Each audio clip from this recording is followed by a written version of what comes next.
논술로 만나는 우리 역사 14권. 고려인들은 왜 전쟁 중에 팔만대장경을 만들었을까?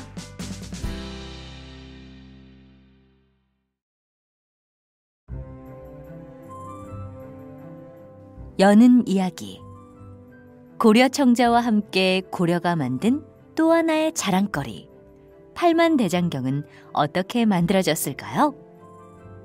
993년 1차 침입을 강행한 거란은 1010년 또다시 고려를 침입해옵니다. 이때 고려는 수도 개경이 함락당하는 국가적 위기에 처합니다. 강성한 거란이 언제 또 쳐들어올지 모르는 상황에서 고려는 부처님의 힘을 빌려 나라를 구하기로 하고 대장경을 만듭니다. 이때 만들었던 대장경은 6,000권 정도의 분량으로 당시 동양에서 가장 큰 규모였습니다. 다행히 고려는 거란을 물리칠 수 있었지요. 그로부터 약 200년 후, 이번에는 몽골의 침입을 받습니다. 이 과정에서 대구 보인사에 보관되어 있던 대장경이 그만 불타버립니다. 대제국의 꿈을 키워가던 몽골의 침입, 그리고 그 옛날 거란의 침입으로부터 나라를 지켜주었던 대장경의 소실. 과연 고려는 이 국가적 위기를 어떻게 극복할까요?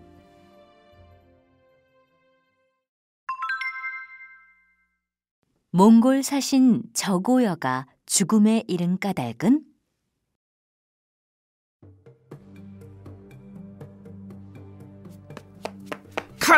큰일 났습니다. 1225년 몽골의 한 신하가 칭기즈칸의 게르 안으로 황급히 달려들어오며 말했습니다. 흥겹게 연애를 즐기고 있던 칭기즈칸이 귀찮은 듯 물었습니다. 무슨 일이냐? 고려에 사신으로 갔던 저고여가 죽었다고 합니다. 무엇이라? 고려에서 죽인 것이 분명하옵니다. 고려인들은 우리에게 물자를 바치는 것을 불만스러워했습니다. 칭기즈칸은 고개를 갸우뚱거렸습니다. 고려가 그런 짓을 하다니 이해가 안 되는구나. 만일 사실이라면 참으로 배은망덕한 일이 아니냐. 칸의 말씀이 옳습니다. 고려는 건국 초부터 거란족의 침입으로 골머리를 앓았습니다. 6년 전 고려가 거란을 쫓을 때 우리 몽골이 도와주지 않았습니까? 칭기즈칸은 더욱 목소리를 높여 말했습니다. 그러니 내가 이해할 수 없다는 것이다. 그때 고려와 우리 몽골은 형제처럼 지내기로 약속했다. 그런데 지금 고려가 우리 몽골 사신을 죽이다니! 대신들은 한 목소리로 말했습니다. 칸, 이는 우리 몽골에 대한 도전입니다. 칭기즈칸은 마시다만 술잔을 노려보았습니다. 이미 70살이 다 되었으나 그의 눈빛은 무섭게 타오르고 있었습니다. 같은 시각 고려의 조정에서도 긴급 대책회의가 열렸습니다. 나는 언젠가 이런 일이 터질 줄 알고 있었어. 아무리 거란족을 무찌를 때 도움을 받았다고는 하나 최근 몽골의 태도는 해도 해도 너무했어. 맞습니다. 수달의 가죽 1만장, 명주 3,000필, 모시솜 2,000필, 용단목 1,000자루, 붓 200자루, 종이 10만장. 이게 무엇인지 아시오? 이번에 죽은 몽골 사신 저고여가 요구한 물자들이라오. 나 참, 이 많은 물자들을 우리에게 맡겨놨답니까? 물자들을 바쳐도 끝이 아니었어. 걸핏하면 색이 곱지 않다느니 모양이 나쁘다느니 트집을 잡으며 다시 바치라고 했어. 우리 백성들의 고통은 이루 말할 수 없었어. 고려를 신하나라 취급하다니. 저고여는 죽어 마땅한 자였어. 고려의 대신들은 웅성거리며 그동안 몽골에 대해 쌓인 불만을 털어놓기 시작했습니다. 그때였습니다. 허허, 그런 한가한 푸념이나 늘어놓다니. 자기 나라 사신이 죽었는데 몽골이 가만히 있을 것 같소? 지금 몽골이 얼마나 강한 나라인지 모르시오? 한 늙은 대신이 소리쳤습니다. 그의 말은 사실이었습니다. 중앙아시아에서 시작된 몽골은 당시 이미 중국 대륙을 휩쓸고 있었습니다. 칭기즈칸과 몽골의 날쌘 기병은 중국 대륙은 물론 서역까지 넘볼 정도로 강력한 군대를 자랑했습니다. 몽골군은 달리는 말 위에서 활을 쏘아 정확히 목표물을 맞힌답니다. 넓은 초원에서 살다 보니 어릴 때부터 말 타는 훈련을 시킨대요. 지금 그게 중요한 게 아니지 않소? 몽골군에게 공격당하면 닭이나 돼지 소리도 들을 수 없을 만큼 처참하다던데. 누군가 중얼거리자 고려의 조정에 침묵이 흘렀습니다.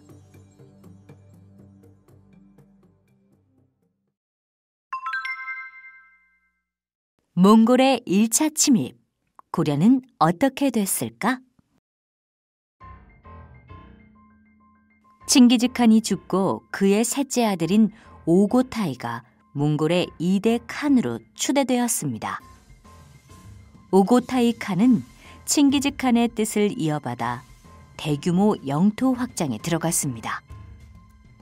1231년 8월, 기세등등한 몽골의 기마 부대가 대초원에 모였습니다. 조원의 전사들아, 이제 우리는 고려를 공격할 것이다.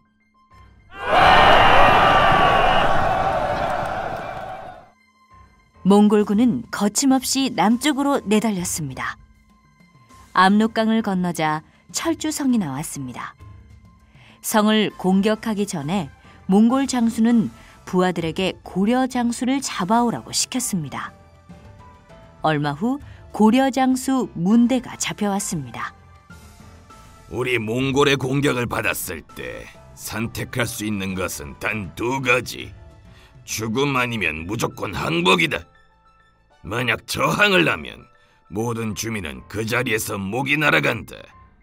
그게 우리 방식이야. 어때? 기어코 피를 보고 싶은가? 문대는 몽골군을 노려보며 말했습니다. 그래서 내 놈들이 원하는 것이 뭐냐? 성문 앞에 가서 몽골 군대가 쳐들어왔으니 항복하라 라고 전하라. 그것만이 너희가 살 길이다. 그러나 성문 앞으로 끌려간 문대는 이렇게 외쳤습니다. 이놈들은 진짜 몽골 군대가 아니니 겁먹을 필요 없다. 절대 항복하지 말고 맞서 싸워라. 몽골군은 그 자리에서 문대를 죽였습니다. 고려인들은 문대의 죽음을 보고 분노하였습니다. 이렇게 시작된 몽골군과 철주성 사람들의 싸움은 보름이나 계속되었습니다. 하지만 몽골군의 기세는 대단했습니다. 성을 책임지고 있던 이희적은 더 이상 버틸 수 없음을 알았습니다. 성이 무너지면 여자들은 몽골군에게 모욕을 당하고 아이들은 끌려가 노예가 되며 젊은 남자들은 비참한 죽음을 당할 것이 뻔하다. 원통하지만 결국 그는 여자와 어린아이를 창고에 들어가게 한 다음 불을 지르고 자신도 젊은 남자들과 함께 스스로 목숨을 끊었습니다.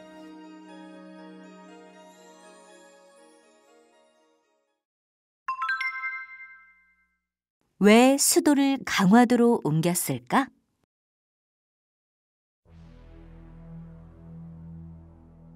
몽골군이 쳐들어왔을 당시 고려는 무신들이 권력을 쥐고 있었습니다.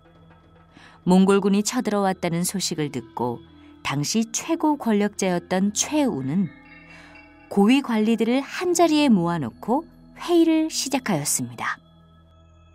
몽골군이 개경의 코앞까지 이르렀어. 맞서 싸우자니 몽골군이 너무 강하고 항복하자니 고려의 자존심이 허락하지 않소. 이를 어찌하면 좋겠소? 일단 잘 구슬려서 화친을 맺도록 합시다. 모인 사람들은 대부분 생각이 같았습니다. 그리하여 고려는 몽골과 화친을 맺었습니다. 몇 달 후 다시 회의가 열렸습니다. 화친을 맺어 몽골군이 일단은 물러갔지만 언제 또다시 쳐들어올지 모르오.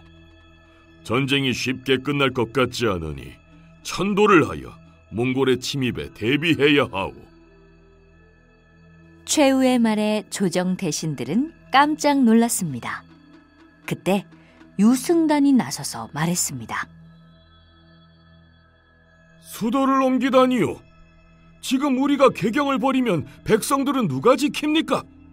젊은 남자들은 모두 적의 칼에 맞아 죽고 노약자들은 포로가 될 것입니다. 백성들을 내버리고 비겁하게 섬으로 도망가는 것이 그것이 조정이 할 일입니까? 그러자 김세충도 반대하였습니다. 개경은 태조 이래 200년 동안이나 고려의 수도였습니다. 다행히 개경의 성이 튼튼하고 군사와 식량도 풍족하니 힘을 합쳐 지켜냅시다. 개경을 지키자고? 어떻게 말이오? 대책이 있으면 어디 한번 말해보시오. 최후의 말에 이들은 꿀먹은 벙어리처럼 서로의 눈치만 볼 뿐이었습니다. 그러자 최후가 다시 힘을 주어 말했습니다. 개경을 떠나 강화도로 갑시다. 왜 하필 강화도입니까? 강화도는 섬이지 않소. 다들 알다시피 몽골은 대륙 한가운데 있기 때문에 바다를 잘 모르오. 바다 위에서의 전쟁에 매우 약할 것이오. 게다가 강화도는 육지와는 가깝지만 물살이 빠르고 갯벌이 넓어 몽골군이 침략하기 어려운 지역이오. 또한 개경과도 가깝고 지방으로부터 식량이 들어오기에도 좋을 것이오. 어떻소? 이대로 개경에 눌러앉아 몽골군의 말발굽에 짓밟히겠소? 아니면 강화도로 옮겨 때를 기다리겠소? 그러나 여전히 반대하는 목소리가 컸습니다. 수도를 강화도로 옮기는 것은 아니 될 말이오. 당신들이 개경을 떠나려고 하는 것은 나라와 백성을 위한 것이 아니라 몽골이 쳐들어와서 당신들의 자리를 위협할까, 그것이 두려운 것이 아니오. 무엇이라? 저놈의 목을 당장 쳐라! 최후는 끝까지 반대하는 김세충의 목을 베어버렸습니다. 최후가 이렇게까지 나오자 사람들은 더 이상 반대할 수가 없었습니다. 고종도 두려워서 어쩔 수 없이 찬성하였습니다. 당시 무신의 우두머리 최후는 왕보다 더 강력한 힘을 가지고 있었기 때문입니다. 1232년 6월, 마침내 고종과 조정의 관리들은 개경을 떠나 강화도로 향했습니다.